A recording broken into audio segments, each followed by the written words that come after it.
Assalamualaikum warahmatullahi wabarakatuh. Baik teman-teman sekalian, melalui kesempatan video ini, terlebih dahulu perkenalkan, saya bernama Imam Wahyu, mahasiswa program studi pengembangan masyarakat Islam Fakultas Dakwah dan Komunikasi Universitas Islam Negeri Sultan Syarif Kasim Riau. Jadi teman-teman, pada kesempatan kali ini, melalui video singkat ini, saya diberi kesempatan oleh dosen mata kuliah pendekatan sistem dalam PMI, yaitu Bapak Muhammad Haris Eskom MSOS. Beliau memberikan kepada saya kesempatan untuk menjelaskan tentang sebuah materi yang berjudul pendekatan pemecahan masalah dalam pengembangan masyarakat. Jadi teman-teman, di dalam video ini akan ada 4 poin penting yang akan sama-sama kita bahas. Yang pertama adalah pengertian masalah. Yang kedua, mengapa masalah itu selalu ada dan sebab-sebab terjadinya masalah. Yang ketiga, masalah harus dipecahkan. Dan yang terakhir, pengertian pendekatan dan langkah-langkah dalam memecahkan masalah. Baik teman-teman, sesuai dengan judul kita pada hari ini adalah pendekatan pemecahan masalah dalam pengembangan masyarakat. Sebelum kita jauh membahas mengenai pemecahan masalah yang ada di dalam pengembangan masyarakat, terlebih dahulu kembali kita harus mengingat dan memahami apa itu yang dimaksud dengan pengembangan masyarakat. Di sini saya mengutip menurut 12 Trees, pengembangan masyarakat adalah the process of assisting ordinary people to improve their own communities by undertaking collective actions. Artinya, secara khusus, pengembangan masyarakat berhubungan dengan upaya atau proses pemenuhan kebutuhan orang-orang yang tidak beruntung atau yang tertindas, baik itu yang disebabkan oleh kemungkinan maupun oleh diskriminasi yang berdasarkan kelas sosial, suku, gender, jenis kelamin, usia, dan kecacatan. Nah, artinya pengembangan masyarakat adalah sebuah upaya ataupun proses bagaimana kita mengubah atau mengembangkan sebuah masalah-masalah yang ada di dalam kehidupan masyarakat, sehingga masalah itu pun dapat selesai dan harapannya masyarakat dapat hidup lebih baik dari sebelum-sebelumnya. Itu teman-teman, secara singkat apa itu pengembangan masyarakat. Baik, melangkah kita kepada pembahasan yang akan kita uraikan pada kesempatan kali ini. Yang pertama adalah pengertian masalah.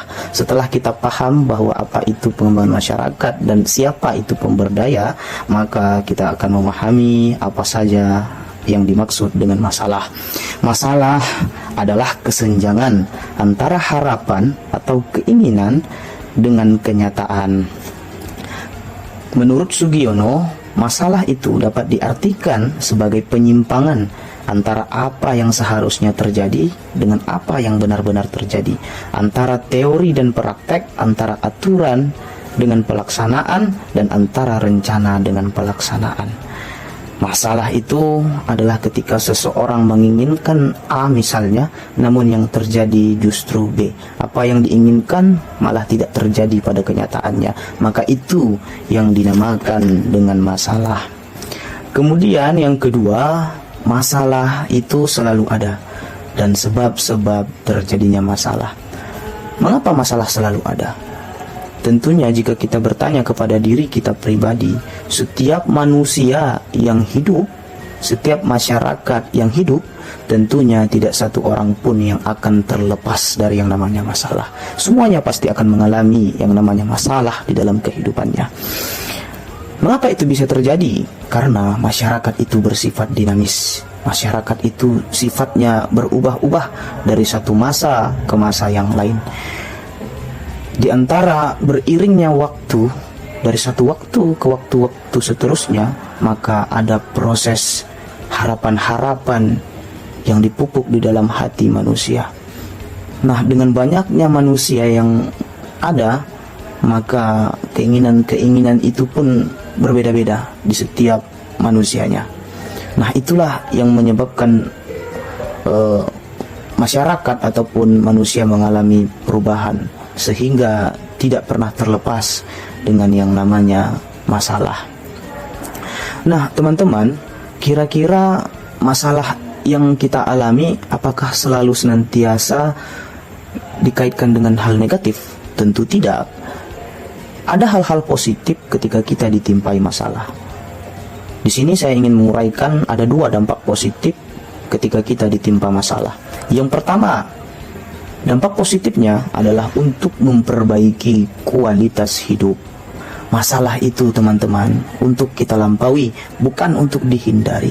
Ketika kita ditimpai sebuah masalah, maka itu adalah sebuah kewajiban bagi kita untuk menyelesaikannya, untuk mengakhirinya, bukan kita hindari. Ketika kita mencoba untuk menghindar dari masalah itu, maka percayalah teman-teman, kualitas hidup kita tidak akan membaik. Bahkan kualitas hidup kita akan berada pada posisi di situ-situ aja, atau berada pada garis stagnan, tidak akan baik kualitas hidup. Namun ketika kita berani atau mampu untuk menyelesaikan masalah itu, maka percayalah kualitas hidup kita akan membaik. Walaupun pada kehidupan selanjutnya kita akan mengalami masalah yang baru, namun kita akan merasa sedikit jauh lebih baik daripada sebelumnya. Kemudian yang kedua, dampak positifnya adalah untuk mendewasakan diri.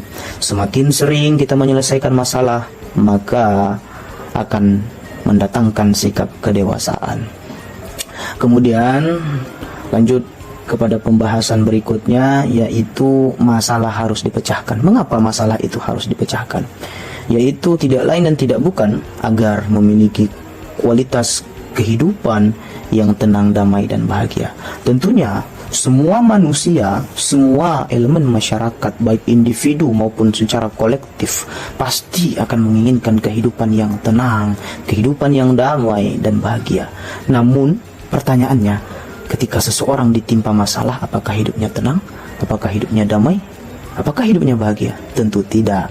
Orang-orang yang ditimpa masalah, maka hidupnya akan merasa tidak damai, akan merasa tidak damai dan tidak bahagia. Maka dari itu, kewajiban kita dalam menghadapi masalah adalah untuk menyelesaikannya, agar hari-hari kita menjadi tenang, kehidupan yang kita rasakan, kehidupan yang damai dan juga bahagia.